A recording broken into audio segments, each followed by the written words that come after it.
Headquarters of common sense. Talk Radio. So we're going to go now to Kherson and find out what it's like to suddenly be living under Russian rule. And we're very grateful to our next brave guest. She's language teacher and translator, Svetlana Zorina. Good morning, Svetlana. Morning. It's Kevin. Morning. So tell us, the Russians, we're told, have taken Kherson. We understand why. Heartbreaking stories from your mayor that you just did not have any military defences. He couldn't see his innocent citizens slaughtered. So we understand why you've been overtaken by the Russians. What's it like under Russian rule?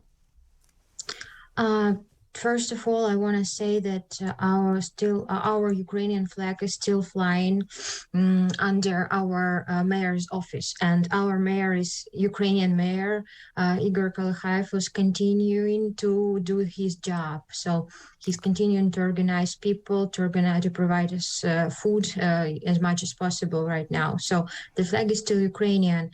Another huge thing that happened today, that we don't have a mobile connection. We can use our regular phones. We can also communicate in messengers, Viber, WhatsApp, etc.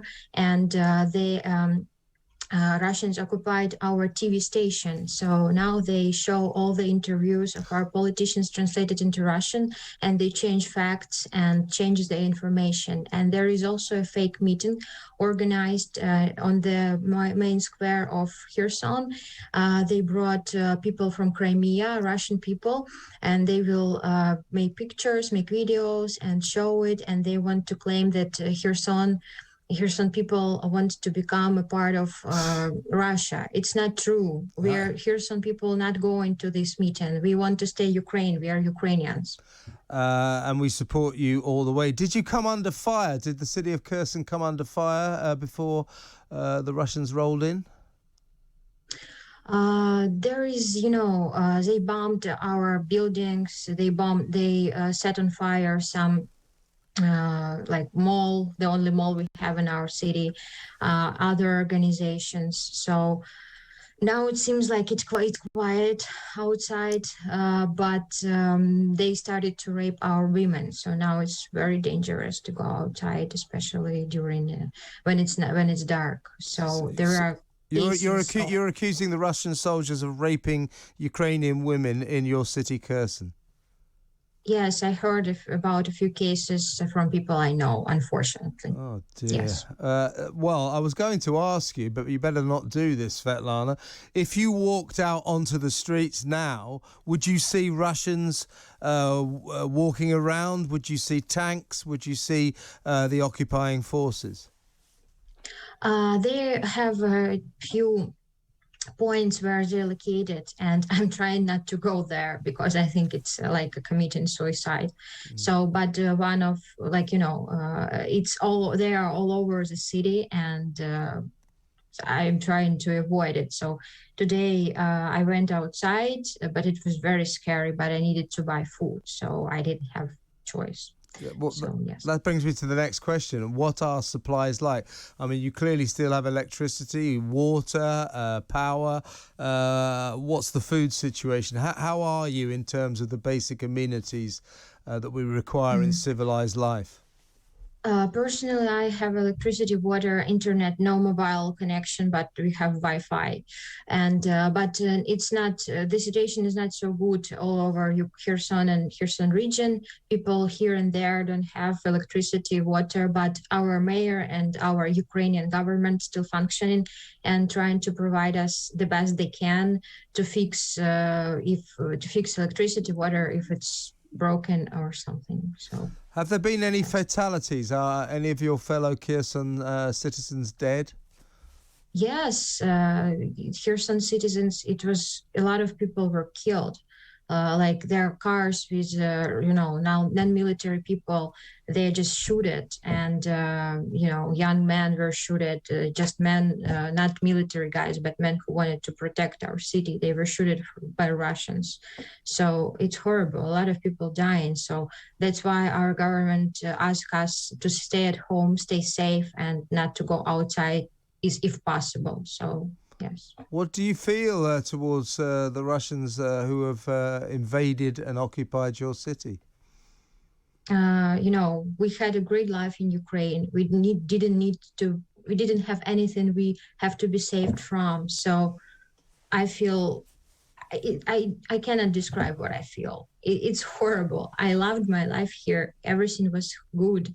We had a great life, and just one day they just took it away from us. I cannot imagine. I think I still don't realize what's going on right now. My brain is trying to block it, but because it's horrible in modern world. I mean, this is what's so shocking about it. This is, I believe, day 8 or 9 of the Russian invasion of your country, your great country. And I guess, what 10 days ago, you could have gone out to a bar or a restaurant. Tell us a little bit about Kherson. What kind of a place is it? Kherson is I don't know, it's something in between city and town. We have 400,000 of population here. We are situated by the river of Dnieper. We can reach, there is a Black Sea, a lot of small cities like our from Kherson, where we can go in summer. Our region is very beautiful. We have a lot of touristic attractions, pink lakes, very nice Stanislav Canyon in Kherson region. So it's incredible place, and we have a lot of touristic potential. So it's real southern, very nice, not very big, but very warm. Well, so before all of this, it was a fun and happy place to live. Absolutely. Yes, I was born here. So I lived here almost all my life. So, and I always loved Kherson. It's my home. And I lived abroad for some time. And, I always knew that my home is here and I can come back anytime I want. And now I don't know what's going to happen tomorrow or in an hour. These invaders, these Russians, they're joy killers, aren't they? They've killed the happiness of Ukraine. Absolutely. We lived a good life. And then one morning we woke up, and I woke up from the call that wake up, the war started. I thought it's like a joke. I didn't believe it at the beginning. Yeah, it's hard to, even over here, when it first started, it's hard to grasp the reality, even though we saw those Russian forces gathering on the border for so many weeks and months. It was hard to believe that he would actually do this. What are you feeling towards Vladimir Putin at the moment?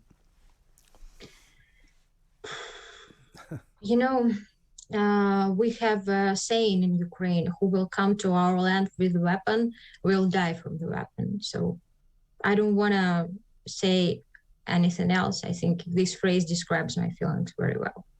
And what about the Ukrainian people generally, but particularly in the city of Kherson? Physically, they may have occupied the city, but will they ever occupy your hearts and minds? Never, never. All the people I know here, I have a lot of friends, acquaintances, family here, and everybody says that we are Ukrainians. We will stand till the end as much as we can. And we believe that Kherson will stay Ukrainian. Ukraine is an independent country, so we don't live under Putin's regime, his pressure, because, a lot of us in Ukraine and Kherson have relatives in Russia, and it's insanity. Like, our relatives don't believe us. They think that we are lying about what's happening, and it's not a joke. I mean, it's not a joke, and it's not a lie. Have you, by any chance, Svetlana, or any of your friends or relatives, actually spoken to any of the Russians who've come into your city? No, me and my family, no, because we are staying home, and I hope I'm not gonna have a chance to speak with Russian military. Yes. But you may not know this, but are they? In what way are they communicating with the authorities in Kherson? I mean, yes, you say that the Ukrainian flag is still above City Hall and the mayor is still doing his job, but he did say the other day, I had to let them come in. We have no defences here. I can't watch my citizens be killed. But what kind of communications are going on between the Russians and the people of your city? Unfortunately, I don't know any details, but I also read in official source of our mayor, his Facebook, that they came to mayor's office, which is located in the center, uh, and they like had so-called negotiations. But our mayor's position is also straight that we are Ukrainians. We're not gonna give up our town. We're not gonna sign anything. Well, Svetlana, thanks so much for talking to us. We're backing you all the way, you know that. And you stay safe.